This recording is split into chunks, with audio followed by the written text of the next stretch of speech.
कभी सोचा है कि अकेले रहना सबसे बड़ा कर्स है या फिर सबसे बड़ी ब्लेसिंग? हर तरफ सुनते हो भाई क्राउड में ही मज़े हैं, अकेले मत रहना वरना डिप्रेशन हो जाएगा। पर सच सुनोगे तो शौक हो जाओगे, क्योंकि जो चीज़ तुम्हें वीक और अलोन दिखाती है वही एक दिन तुम्हारा सबसे बड़ा सुपर पावर बन सकती है। सोचो, दुनिया के 90% लोग अकेले रहने से बचते हैं, लेकिन जितने भी सक्सेसफुल हुए हैं वो अपनी सबसे बड़ी फाइट क्राउड के बीच नहीं, खुद के साथ एक कमरे में अकेले रहकर लड़ी है। आज मैं तुम्हारा दिमाग का पर्सपेक्टिव ही हिलाने वाला हूँ। तुम सोचते हो अकेले रहना बोरिंग है, पर मैं तुम्हें एविडेंस दिखाने वाला हूँ जो साइंटिफिकली प्रूवन है और साइकोलॉजिकल भी। तो अगर आप रियलिटी जानना चाहते हो तो वीडियो को एंड तक जरूर देखना। Why being alone is misunderstood.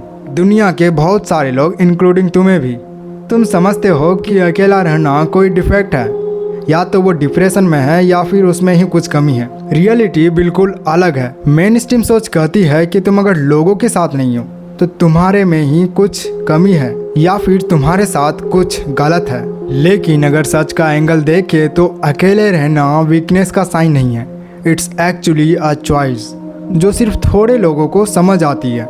जितनी मूवीज देखो या बुक्स पढ़ लो, लोनर को साइको, वियर्डो या विलेन ही दिखाया जाता है, पर असल जिंदगी में कोई सोक्रेट्स को समझ ही नहीं पाया। लोगों ने उसको साइलेंट रिवेल माना और फाइनली मार दिया। निकोला टेस्ला अपने आइडियाज में खोया हुआ था, सब उसे पागल समझते थे, कहते थे ये पागल है, पर वही आइडियाज आज की दुनिया को पावर दे रही है। तो सोचो, क्या अकेला इंसान डेंजरस है या डेंजरस उनकी थॉट्स है जो एवरेज लोग समझ ही नहीं पाते। दुनिया का पर्सपेक्टिव अकेलेपन के खिलाफ है और इसलिए ज़्यादातर लोग कभी अपने रियल सेल्फ से मिल ही नहीं पाते। वो भूल जाते हैं कि अकेले रहना सिर्फ एक हालात नहीं, वो एक रास्ता है जहां तुम खुद को समझ सकते हो बिना किसी मास्क के। अब बात करते हैं साइंस की, वो चीज़ जो तुम सबको कंफ्यूज करती है, क्योंकि सोसाइटी जो कहती है अकेले रहना वीक है, साइंस उसको बिल्कुल अपोजिट मानती है। साइंस कहती है कि जब तुम अकेले होते हो तो तुम्हारा ब्रेन डोपामिन रिलीज करता है, पर वो डोपामिन पार्टी या गैदरिंग्स के डोपामिन से अलग डोपामिन होता है। ये डोपामिन तुम्हें सेल्फ रिफ्लेक्शन और क्लैरिटी देता है। मतलब जब तुम अकेले होते हो तो तुम्हारा दिमाग बहुत ही शार्प, फोकस्ड और क्रिएटिव बन जाता है। हार्वर्ड, स्टैनफोर्ड जैसे यूनिवर्सिटीज की स्टडीज ने दिखाया है कि लोग कॉन्शियसली अपने लिए वक्त निकालते हैं, वो वक्त ज़्यादा प्रोडक्टिव होते हैं, उनके डिसीजंस केयरफुली सोचे होते हैं और उनके क्रिएटिविटी लेवल स्काई हाई होता है। ये सिर्फ थ्योरी नहीं, रियल लाइफ स्टडीज से भी साबित होती है। एक स्टडी में बताया गया कि सॉलिट्यूड तुम्हारे प्रीफ्रंटल कॉर्टेक्स को स्टिमुलेट करता है, वही ब्रेन पार्ट जो प्लानिंग, डिसीजन मेकिंग और प्रॉब्लम सॉल्विंग कंट्रोल करता है। मतलब जब तुम अकेले हो तो तुम अपने प्रॉब्लम्स के सॉल्यूशंस पे ज़्यादा सोच पाते हो बिना डिस्ट्रैक्शंस के।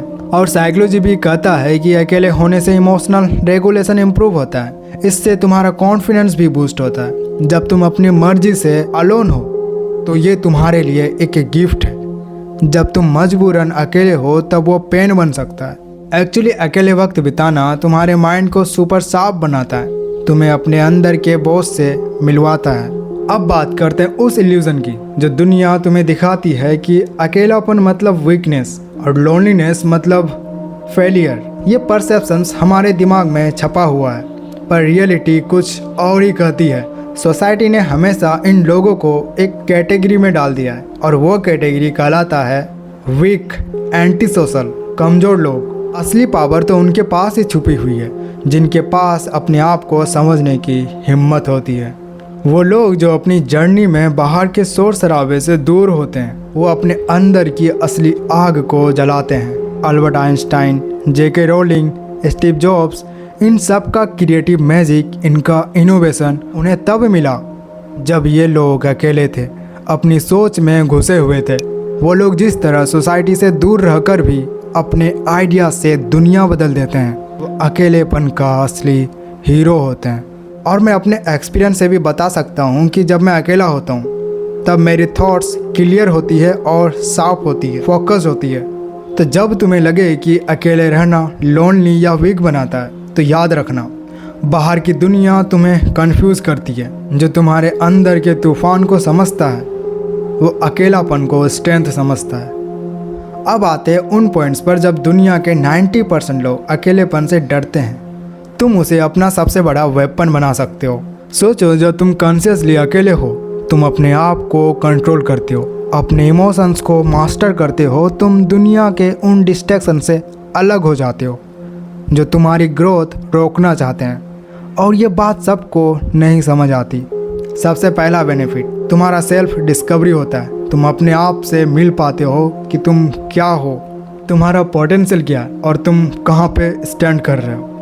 इमोशंस को मास्टर करते हो, तुम दुनिया के उन डिस्ट्रैक्शन से अलग हो जाते हो जो तुम्हारी ग्रोथ को रोकना चाहती है।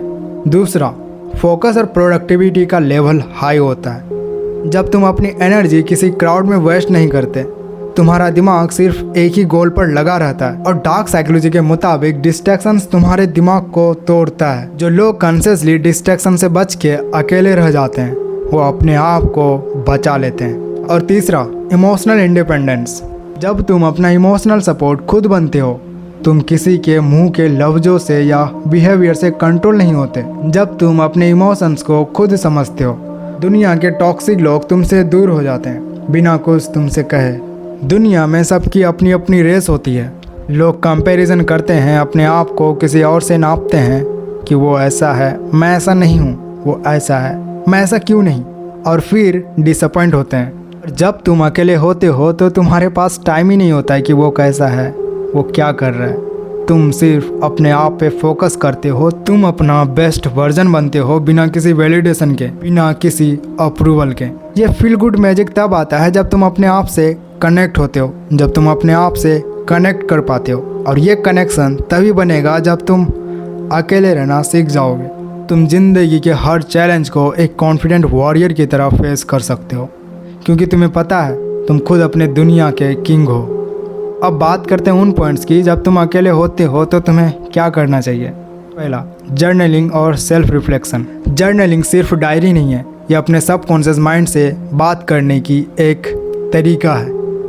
अपने इमोशंस को लिखो, अपने डर, अपने गोल, इन सब को लिखो। जब तुम इन सब को लिखोगे तो इनसे डर ही नहीं लगेगा और इन्हें तुम अच्छे से कंट्रोल कर पाओगे। साइंस कहता है कि जो चीज़ हम लिख कर निकालते हैं वो हमारे सबकॉन्शियस से कंट्रोल में आ जाता है। दूसरा, माइंडफुल सॉलिट्यूड और फोर्स आइसोलेशन समझना ज़रूरी है। माइंडफुल सॉलिट्यूड मतलब तुम अपने आप को इंटेंशनली वक्त दे रहे हो, बिना किसी भी डिस्ट्रैक्शंस के, बिना किसी फियर के। फ़ोन बंद करो, म्यूजिक भी मत चलाओ, बस अपने साथ टाइम बिताओ, अपने थॉट्स को ऑब्जर्व करो। फोर्स आइसोलेशन में दिमाग टेंशन लेता है, पैरानॉइड होता है और तुम नेगेटिव लूप में उलझ सकते हो। इसलिए इंटेंशनली सॉलिट्यूड चूज़ करो। तीसरा टिप, अपनी बॉडी और माइंड को रिकनेक्ट करो। मेडिटेशन या ब्रीदिंग एक्सरसाइज शुरू करो। ये तुम्हारे स्ट्रेस हार्मोन को कंट्रोल करता है, तुम्हारी मेंटल क्लैरिटी को बूस्ट करता है। जब तुम अकेले होते हो, तुम्हारे ब्रेन में जगह बनती है ग्रोथ और क्लैरिटी के लिए। अगर तुम उस जगह नॉइस से भर दोगे तो फ़ायदा नहीं होगा। चौथा, क्रिएटिव प्रोजेक्ट शुरू करो। चाहे वो लिखना हो या पेंटिंग हो, म्यूज़िक हो या कोई नया स्किल सीखना हो। जब तुम अकेले होते हो तो तुम्हारा ब्रेन ज़्यादा क्रिएटिव होता है। अपनी अंदर की क्रिएटिविटी को अनलिश करने वाले लोग अपनी ज़िंदगी के सबसे बड़े कंट्रोलर्स होते हैं, क्योंकि वो अपनी एनर्जी को एक पॉजिटिव डायरेक्शन में लगाते हैं। तो that's it for today guys. Video कैसा लगा कमेंट्स में ज़रूर बताना, और ऐसे वीडियोस के लिए आप चैनल को सब्सक्राइब कर सकते हो एंड लाइक कर सकते हो।